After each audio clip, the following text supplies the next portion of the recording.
அன்புக்குரியவர்களே, மனிதனை நாம் அழகான வடிவத்தில் படைத்தோம். அவனுடைய செயலின் காரணமாக அவனை தாழ்ந்தவனிலும் தாழ்ந்தவனாக ஆக்கினோம் என்பதாக குர்ஆன் சுட்டி காட்டுகிறதுங்க.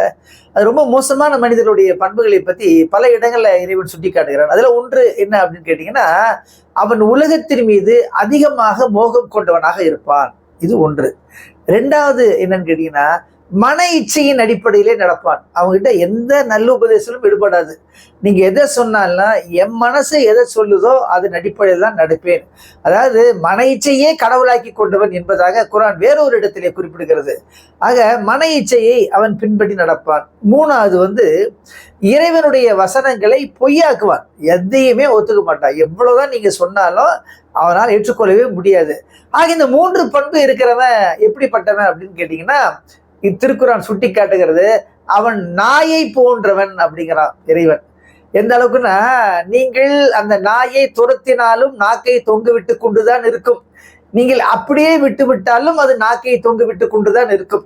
இது நாயுடைய இயல்பு. அது சும்மா இருந்தாலும் நாக்கு வெளியே தான் கிடக்கும். அதை நம்ம திறத்தினாலும் நாக்கு என்ன செய்யும், வெளியே தொங்கி கொண்டிருக்கும். அந்த மாதிரி மனிதர்கள்ல சில பேர் எப்படின்னா, உலக மோகத்திலே மூழ்கி கிடப்பார்கள். இறைவனுடைய வசனங்களை பொய்யாக்குவார்கள். மன இச்சைகளை அடிப்படையிலே அவர்கள் வாழ்க்கையை அமைத்துக் கொள்வார்கள். ஆகிய இந்த 3 பண்பிலிருந்து நான் விலகியிருப்போமா? எல்லாம் வல்ல இறைவன் நம் அனைவருக்கும் கருணை புரிவானாக. இந்த வீடியோவை மறக்காம லைக் பண்ணுங்க, கமெண்ட் பண்ணுங்க, ஷேர் பண்ணுங்க. இது போன்ற வீடியோக்களை பார்க்க இஸ்லாம் டுடே தமிழ் சேனலை சப்ஸ்கிரைப் பண்ணுங்க. மறக்காம பெல் பட்டனை பிரஸ் பண்ணுங்க.